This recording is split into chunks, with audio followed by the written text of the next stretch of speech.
Don't try this at home. We're not professionals. Not by any means, but hopefully you can learn from our mistakes. Hey guys, and welcome back to House Renovations. Chapter 3.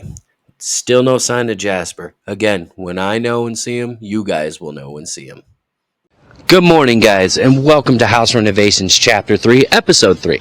Now, today's goal is to get the fascia board on, get these end caps built, get the drip edge on, and finally get the shingling on, or at least getting it prepared for shingling.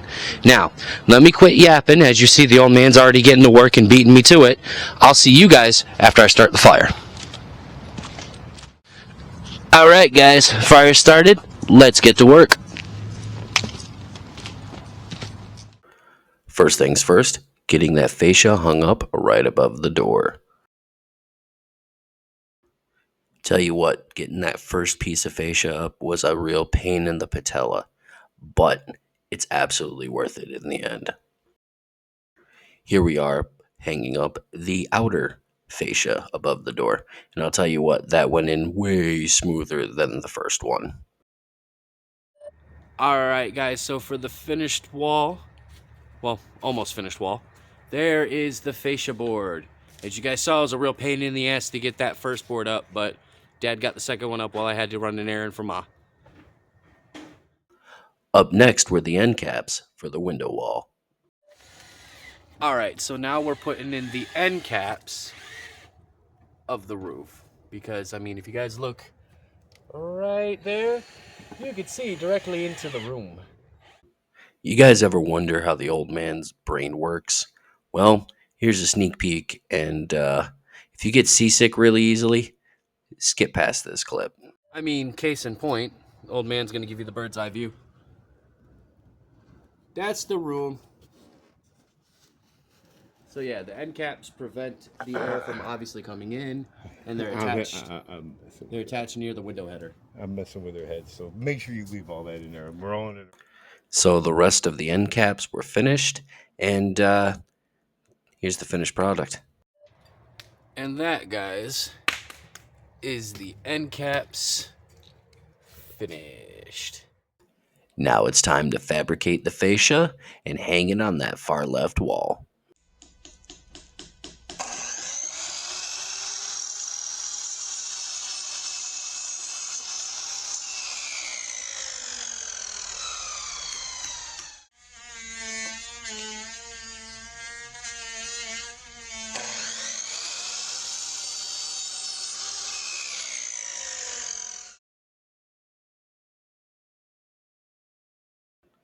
Now, this wall was by far the easiest to put the fascia board up.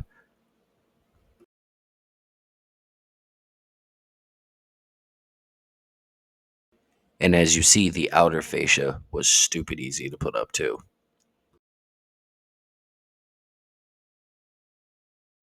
Now, there was a slight overhang, but as you see, the old man is putting the framing square up, marking it, and trimming it down. Now on to our final portion of the fabrication and hanging of the fascia, the window wall. Now, what we did different here is that we had to screw from the roof down into the fascia board itself.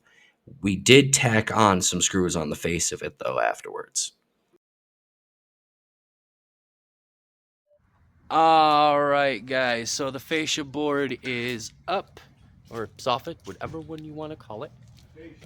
It's fascia. Soffit hasn't been put up yet, but so we got it done all the way around. And up next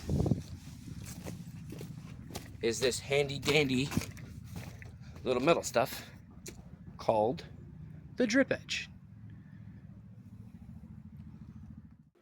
Now, normally you get your fascia board up, you get your drip edge on, and then you put your tar paper. But considering the other day we had to face rain coming in, Dad wanted to make sure that the roof was waterproof. So we kind of did things a little backwards, but it turns out pretty good in the end. All right, so normally when you're putting on your drip edge, you're nailing it every 4 to 6 inches with the nail pew. But considering we did things a little bit backwards and Dad wanted it really secure, he decided to screw it in. Up next, we're going to show you how to corner cut a drip edge. All right, the old man's going to show you guys how to cut a corner when it comes to the drip edge. First of all, he measured the length he needed from the drip edge up there to the corner. You see he cut that triangle out. Watch this, guys. So simple. He's going to take the framing square there and just bend it right in on itself, and boom. There's an inch corner for you guys. It's called a 45. That is a 45, yes. With that corner cut, we decided to carry on. Drip edge is cut a certain way so that water runs down it and goes into your gutters instead of going into the roof below. All right, guys, that white you see right there is the drip edge. The drip edge has been properly applied all around. Up next, Dad's going to be working on the flashing at the ridge. As you see here, the old man is removing the previous flashing so he can re-flash along the ridge there. We took our measurement and we needed 10 feet of flashing. We bent it on the ground, brought it up, and the old man decided to install it.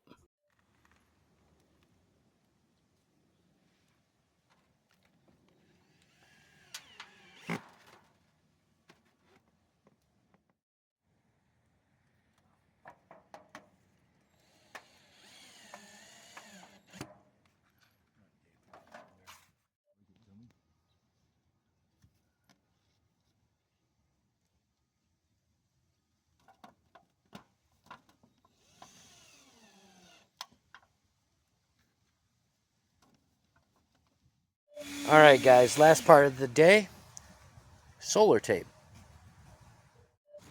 All right, guys, we are all solar taped up. Now, what this does is it makes a final seal between the white drip edge and the black tar paper. All right, we are all set. Dad finished the pretty flashing, and there you go. All right, guys, and that's all the time we have for today. Thank you for watching House Renovations Chapter 3, Episode 3. Now, we didn't get to the shingling today, but that's coming tomorrow. Well, stay tuned, and I hope to see you guys in the next one.